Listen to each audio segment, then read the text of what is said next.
இளஞ்சாட் viewers அனைவருக்கும் வணக்கம். இன்னைக்கு நம்ம என்ன பார்க்க போறோம்னா, இஸ்ரேல் ஈரான் வார பற்றி தான் பார்க்க போகிறோம். இது தனுஷ் வந்து நிறைய டவுட்ஸ் இருக்குன்னு சொன்னாப்புல. எனக்கு தெரிஞ்ச டவுட்ஸ், எனக்கு எந்த அளவுக்கு தெரியுத புரிதலை வச்சு நான் பேசுகிறேன் இந்த வீடியோ. சொல்லுங்க தனுஷ், என்ன உங்களுக்கு இது டவுட்டு? ஃபர்ஸ்ட் டவுட் என்னன்னா, இஸ்ரேலுக்கும் பலஸ்தீனுக்கும் தான் வார் நடந்துட்டு இருந்தது. கரெக்ட். ஓகேங்களா? இந்த ரெண்டு கண்ட்ரிக்குள்ள ஒரு சில வார்ஸ் போயிட்டு இருந்து இப்போ ஈரான் உள்ள வந்திருக்காங்க. ஈரான் உள்ள வந்திருக்காங்கன்னா ஏதோ இஸ்ரேல் மேல தப்போ ஈரான் மேல தப்போ அது எனக்கு தெரியல. ஓகே, இது ஏன் உள்ள வந்தாங்க ஃபர்ஸ்ட் சொல்லுங்க. ரெண்டாவது, ஈரான் வந்து 200 மிசைல் வந்து அக்டோபர் 1ஆம் தேதி போட்டிருக்காங்க. யார் மேல? இஸ்ரேல் மேல. ஓகே. ஸோ இவங்க இந்த அளவு தாக்கணும்னே இஸ்ரேலோட அவங்கள வந்து பிரசிடென்ட் தான் அவங்களுக்கு. ஸோ அவர் வந்து என்ன சொல்லியிருக்காருன்னா, நீங்க ஈரான்ல வந்து ஒரு ஃபயர் ரெயினை பார்ப்பீங்க, சராமரியா போட போறோம் அப்படின்னு சொல்லியிருக்காங்க. இதுல இந்த லெபனான் ஏதோ ஒரு ஊர்ல அது ஏதோ இன்டர்லிங்க் போல இஸ்ரேல் சுத்தி எல்லாரும் இடத்துலயும் சண்டை வாங்கிட்டு இருக்காங்க மட்டும் தெரியுது. இதுக்கு பின்னாடி இஸ்ரேலுக்கு பின்னாடி அமெரிக்கா ஒரு பேக்கப் இருக்காங்கன்னு இவ்வளவுதான் தெரியுது. இப்ப இது என்னன்னா, இஸ்ரேலுக்கும் ஈரானுக்கும் ஏன் வந்தது அந்த ஃபர்ஸ்ட் கேள்வி. இஸ்ரேலுக்கும் ஈரானுக்கும் ஏன் வந்துச்சு? ஏன்னா இஸ்ரேல் வந்து ஈரான் மேல தாக்குதலே நடத்தல. ஏன் ஈரான் திடீர்னு வந்து இஸ்ரேல தாக்குனாங்கன்னு நீங்க கேக்குறீங்க. ஆமா, இது வந்து என்னன்னு பாத்தீங்கன்னா, அவங்க இதுல ஐஆர்சிஜின்னு ஒண்ணு இருக்கு. யார்கிட்ட? இஸ்ரேல் கிட்ட. ஐஆர்சிஜின்னு ஒன்னும் மிடில் ஈஸ்ட்ல ஒரு அமைப்பு இருக்கு. அதாவது இப்போ நீ யூரோப்பியன் கண்ட்ரிஸ் பார்த்தா நேட்டோன்னு இருக்குல்ல. ஆமா. அதாவது இத்தனை கண்ட்ரிஸ் வந்து எல்லாம் ஒண்ணு சேர்ந்துதான். அவங்களுக்கு யாரோ ஒருத்தருக்கு ப்ராப்ளம்னா கூட எல்லா கண்ட்ரிஸும் வருவாங்க. அதே மாதிரிதான் மிடில் ஈஸ்ட்ல வந்து ஐஆர்ஜிசின்னு சொல்லி ஒண்ணு இருக்கு. அதாவது இஸ்லாமிக் ரெவல்யூஷனரி கார்ட் கிராப்னு சொல்லிட்டு ஒண்ணு இருக்கு. ஓகேவா? இதுக்கு கீழே தான் வந்து இது வந்து ஈரான், ஈராக், சவுதி அரேபியா, பாலஸ்தீனோ, நீங்க சொல்ற இந்த லெபனான், பாலஸ்தீனோ, லெபனான், இவங்க அந்த மாதிரி கண்ட்ரிஸ் எல்லாமே இவங்களுக்கு கீழே தான் வரும். இத்தனை நாள் இஸ்ரேல் வந்து பாலஸ்தீனோ அழிச்சிட்டு, அது வந்து ஈரான் ஜஸ்ட் வான் மட்டும் பண்ணாதீங்க அப்படின்னு. பட் வந்து அவங்கள பாத்தீங்கன்னா கண்ட்ரியாவே அரெஸ்ட் பண்ணி வச்சிட்டாங்க. காசா மக்கள் இஸ்ரேல். ஓகே.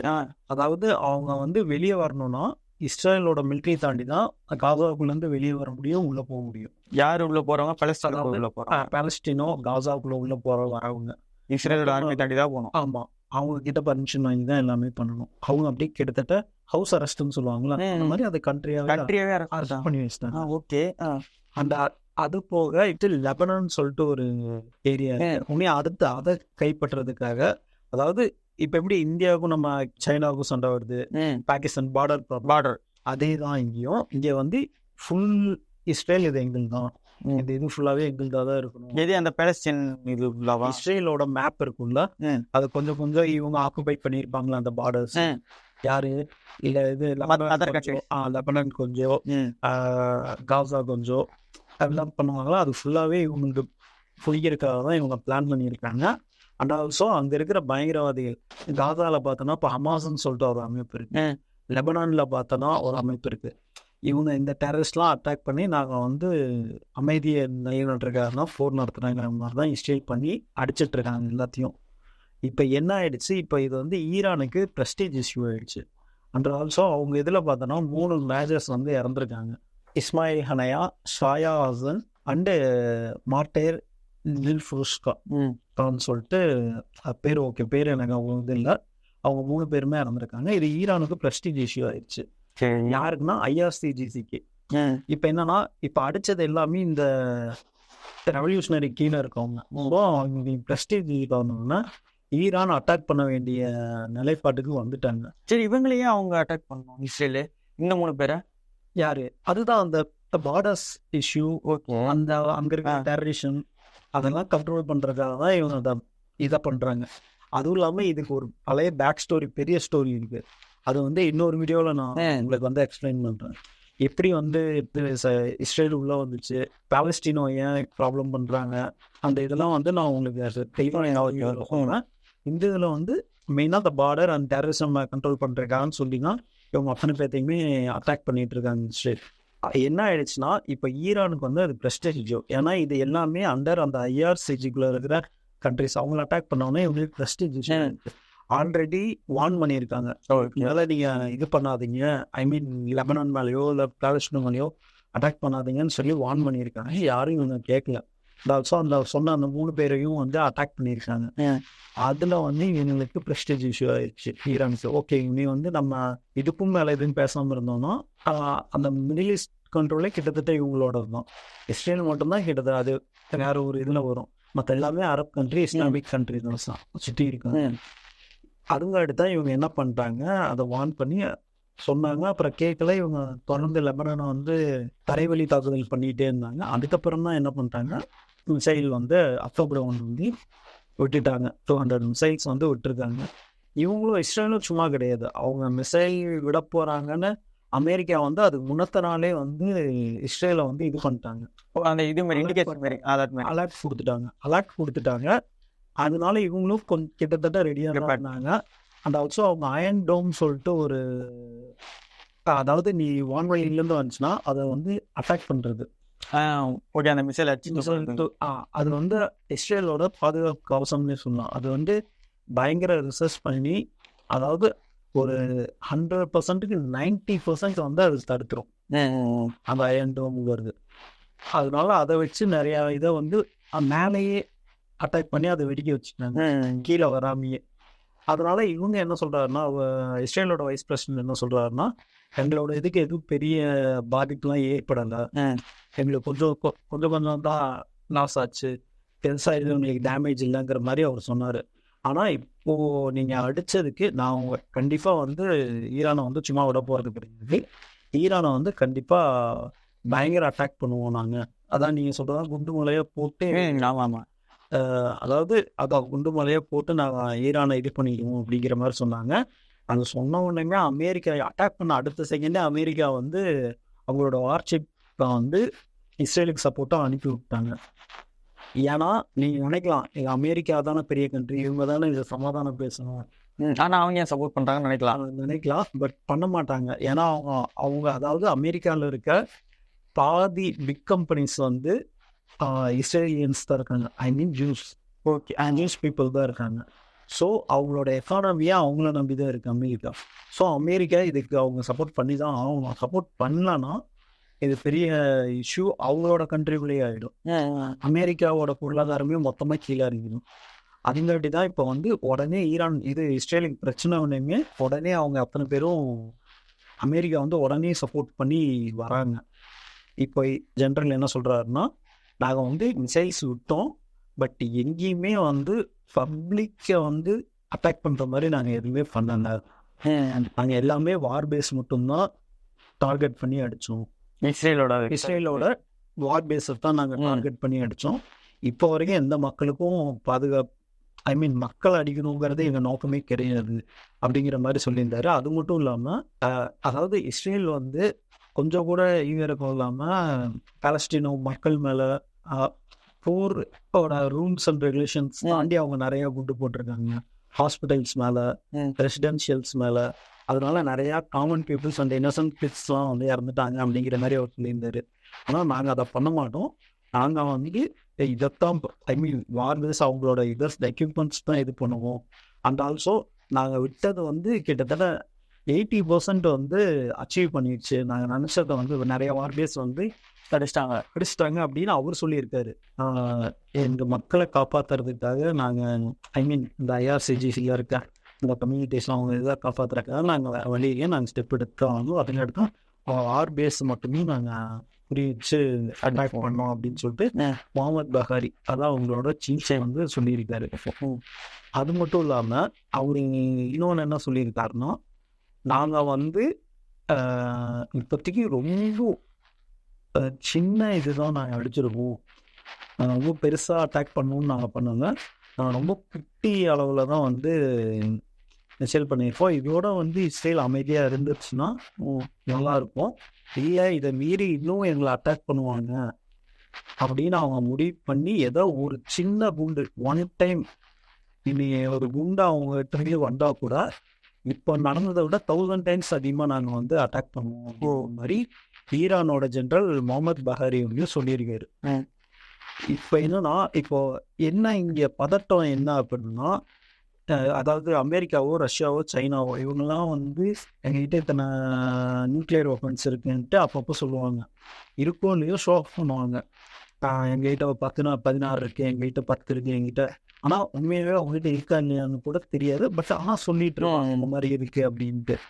ஆனால் ஈரான் கிட்ட இருக்குன்னு தெரியும் எல்லாத்துக்கும். பட் எத்தனை வச்சிருக்காங்கன்னு யாருக்கும் தெரியாது. இப்போ வரைக்குமே அது சஸ்பென்ஸில் இருக்குது. அதனால இவங்களால அதை இது பண்ணவும் முடியல. நம்பி இவங்க எவ்வளோ வச்சுருக்காங்க என்னங்கிறது அந்த ஒரு மிஸ்ட்ரியாகவே இருக்கங்காட்டி அமெரிக்காவோ இல்லை இஸ்ரேலோ யோசிச்சு தான் இவங்க அடுத்து அட்டாக் பண்ணுவாங்க. உடனே டக்குன்னு பண்ண மாட்டாங்க. இன்கேஸ் டக்குன்னு பண்ணாங்கன்னா, ஏன்னா இன்கேஸ் இவங்க 16 சும்மா சொல்லிட்டு இருக்காங்க, மேபி நிறையாவே வச்சுருந்தாங்கன்னா என்ன பண்ணுவாங்க? இவங்க ரொம்ப சைலன்ஸாக இவங்க மேன் பண்ணுறாங்க இவங்களோட ஆயுதங்கள், நியூக்ளியர் வெப்பன்ஸ் எவ்வளோ இருக்குங்கிறது அப்படின்னா. அதனால இவங்க அன்னைக்கே அமெரிக்காவை வார்ன் பண்ணாங்க. இஸ்ரேல் எங்கள் போரில் அமெரிக்கா நீங்கள் தலையிடாதீங்கன்னு அன்னைக்கே அவங்க ஈரான் சொல்லியிருக்காங்க. பட் அதாவது ஈரான் பிரசிடென்ட் சொல்லியிருக்காரு. திரும்பியும் இப்போ நான் சப்போர்ட் பண்ணி வருவேன் அப்படின்னு சொல்லிட்டு உள்ள வந்தாங்கன்னா என்னென்ன பிரச்சனை வரும்னு தெரியல. அது ஆல்சோ இதனால World War III ஸ்டார்ட் ஆகும்னு நிறையா சோஷியல் மீடியாவில் போயிட்டு இருக்கு. World War IIIலாம் சீக்கிரம் ஸ்டார்ட் ஆகாது. ஏன்னா அரப் கண்ட்ரீஸ்குள்ளேயே அவங்களுக்குள்ள 1000 பிரச்சனை இருக்கு, நிறைய பிரச்சனை இருக்குது. இப்போ எப்படி நம்ம இதில் கம்யூனிட்டி ப்ராப்ளம் மாதிரி அவங்களுக்கும் கம்யூனிட்டி ப்ராப்ளம் போயிட்டு இருக்கு.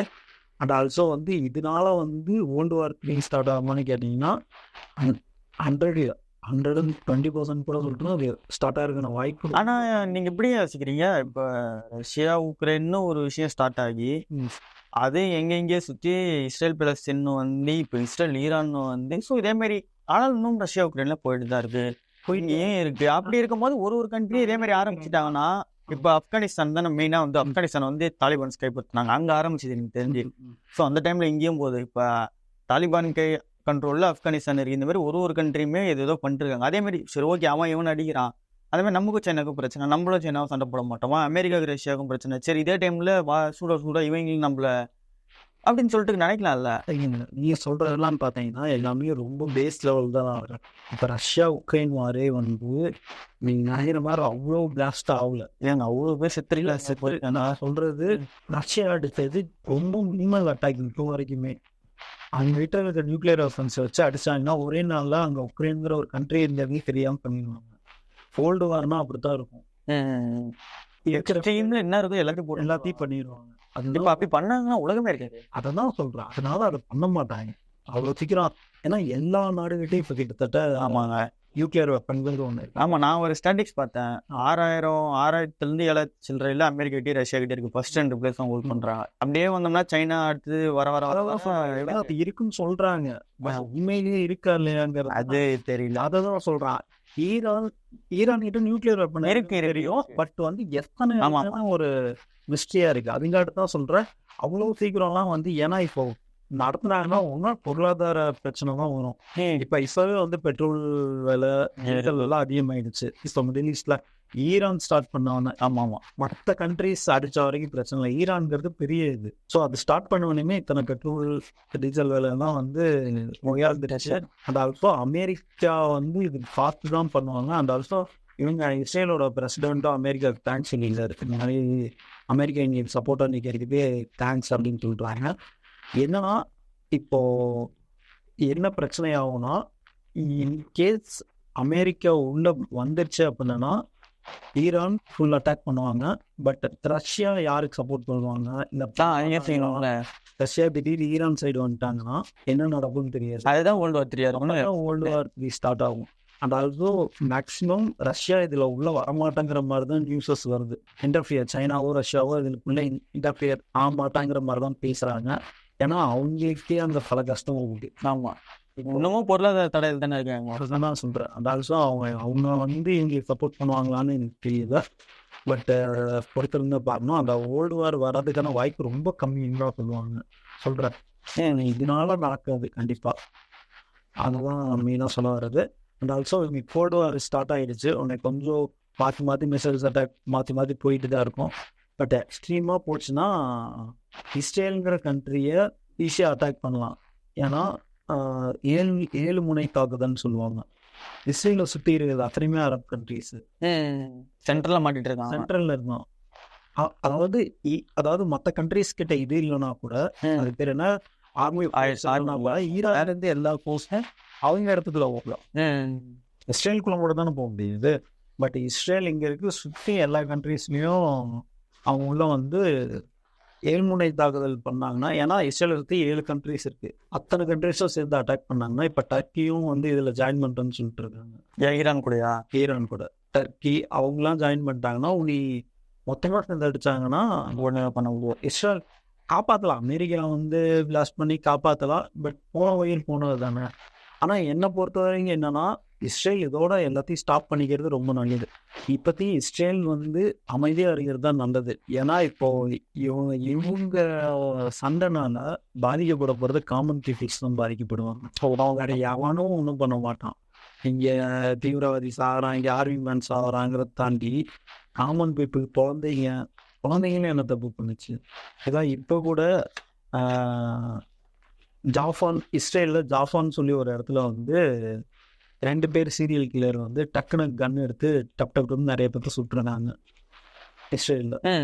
அது 4 பேர் இறந்துருக்காங்க. சொல்கிறேன் இப்போ இந்த மாதிரி அவ்வளோதான். அவங்க என்ன ஆகும், இவங்க பாம்பு கட்டிட்டு இவங்க ஹியூமன் பாம்பாக உள்ள போவாங்க ஈரானு, அப்புறம் இவங்க அதை திருப்பி. ஆனால் இதில் பாதிக்கப்பட போகிறது மக்கள் மட்டும்தான் இதாவது இது 2 நாட்டோட 2 பிரசிடென்ட்டோட ஈகோ பிரச்சனைனால இங்கே நடக்கிற பிரச்சனை என்னன்னு பார்த்தீங்கன்னா, காமன் பீப்புள்ஸ் ஆகிறது தான் இங்கே நன்மை. இப்போ இந்தியாவுக்கும் பாகிஸ்தானுக்குமே பிரச்சனை வந்து இங்கே இருக்கிற பீப்புள்ஸோ இல்லை, மெஜாரிட்டி ஆஃப் பீப்புள்ஸ் கிடையாது. சில பீப்புள்ஸ் இருக்காங்க. நான் சொல்கிறேன் மெஜாரிட்டி பாகிஸ்தான் மேலேயோ இல்லை அவங்களுக்கு நம்ம மேலேயோ எந்த ஒரு பிரச்சனையும் இருக்காது. தலைவர்கள் அதை வச்சு பாலிடிக்ஸ் பண்ணுறது அதே தான் அங்கேயும் நடக்குது. இந்தியா பாகிஸ்தானில் எப்படி அந்த தலைவர்கள் அவங்க வந்து பாலிடிக்ஸ் அவங்க நம்ம சாகாதவங்க அப்படின்னு ஒரு பின்மோ கிரியேட் பண்ணுறாங்க. ஆனால் கிட்டத்தட்ட பாகிஸ்தானுக்கும் கிட்டத்தட்ட நம்மள மாதிரி தான் அவங்களும் பீப்புள். அவங்க இஸ்லாமிக்காக இருக்காங்க. ஆமாடா, மற்றபடி உன்னோட குணாதிசயம் தான் ஹெல்ப் பண்ணுற டெண்டன்சி தான்.